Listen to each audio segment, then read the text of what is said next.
ये कहानी है दो दोस्तों की और उनकी दोस्ती की शुरुआत हुई थी अभी कुछ दिन पहले हॉस्पिटल के कमरे से, जहां पर वो दोनों एडमिट थे।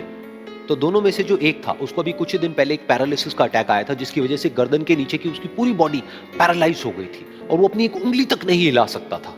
और पूरे दिन जो भी नर्स उसके पास में आती वो उसको एक ही बात कहता कि मुझे कोई ऐसा इंजेक्शन दे दो जिससे कि मैं मर जाऊं, अब मैं और जीना नहीं चाहता, ऐसी जिंदगी का मैं क्या करूं। तो उसका जो दोस्त था उस कमरे में, क्योंकि वो चल फिर सकता था, तो रोज सुबह और रोज शाम को उस कमरे में एक खिड़की थी, उसके पास में जाकर के खड़ा हो जाता और अपने दोस्त को बताता कि उस खिड़की के बाहर क्या चल रहा है। बिल्कुल नीला आसमान है, सफेद बादल है, हल्की हल्की हवा चल रही है और कुछ पंछी उड़ रहे हैं। एक बहुत ही सुंदर बीच है जहां पर कुछ बच्चे मिट्टी के घरौंदे बना रहे हैं। कुछ लोग हैं जो वहां पर बैठे हुए बस समुद्र की लहरों को देख रहे हैं। कुछ लोग जॉगिंग कर रहे हैं, कोई एक्सरसाइज कर रहा है, कोई पतंग उड़ा रहा है। वहां पर एक आइसक्रीम की स्टॉल है जहां पर कुछ लोग आकर के आइसक्रीम खा रहे हैं। और सनसेट के टाइम पे जो पानी है वो पूरा गोल्डन हो जाता है और चमकने लगता है। तो शुरू में तो जब उसने वो सब बताना शुरू किया तो उसके दोस्त के ऊपर ज्यादा असर नहीं हुआ, लेकिन धीरे धीरे उसके अंदर जीने की चाह जागने लगी।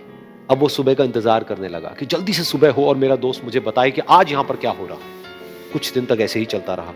फिर एक दिन जब वो सुबह उठा तो उसने देखा कि सामने वाला बेड खाली है। फिर उसने नर्स को बुलाया और उससे पूछा कि क्या वो डिस्चार्ज हो गया है। तो नर्स ने कहा कि आपको तो उन्होंने बताया होगा, उनके पास कुछ ही दिन बाकी थे और कल रात को ही उनकी डेथ हो गई है।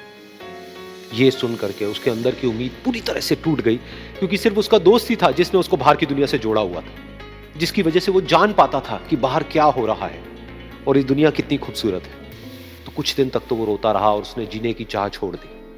लेकिन दूसरी ही तरफ से उसके अंदर कहीं ना कहीं एक नई चाह पैदा हुई कि काश मरने से पहले एक बार मैं खुद अपनी आंखों से देखूं इस खिड़की के बाहर कि दुनिया कैसी है। जैसे जैसे उसकी ये चाह बढ़ने लगी, उसको अपने अंदर एक अजीब सी एनर्जी महसूस होने लगी।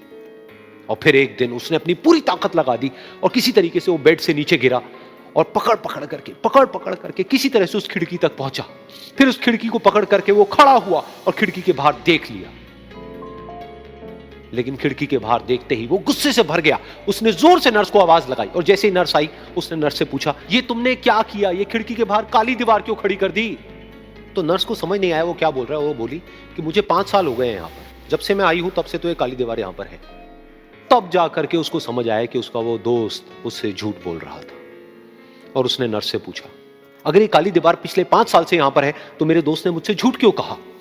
तो नर्स थोड़ा सा मुस्कुराई और बोली कि मैं ये तो नहीं जानती कि उन्होंने आपसे झूठ क्यों कहा, लेकिन मैं इतना जरूर जानती हूं कि जो भी कुछ उन्होंने आपसे कहा उसी वजह से आप अभी अपने पैरों पर खड़े हैं। तो इस कहानी से हमको ये सीखने को मिलता है कि जो हमारे शब्द हैं, जो हमारे वर्ड्स हैं, जो हम अपने मुंह से बाहर निकालते हैं, उसमें इतनी पावर है जिसकी कोई हद नहीं। वो किसी आदमी को गिरा भी सकते हैं और उसको उठा भी सकते हैं। तो अब आपके ऊपर है कि आप अपनी इस पावर को यूज करते हो या मिस यूज करते हो।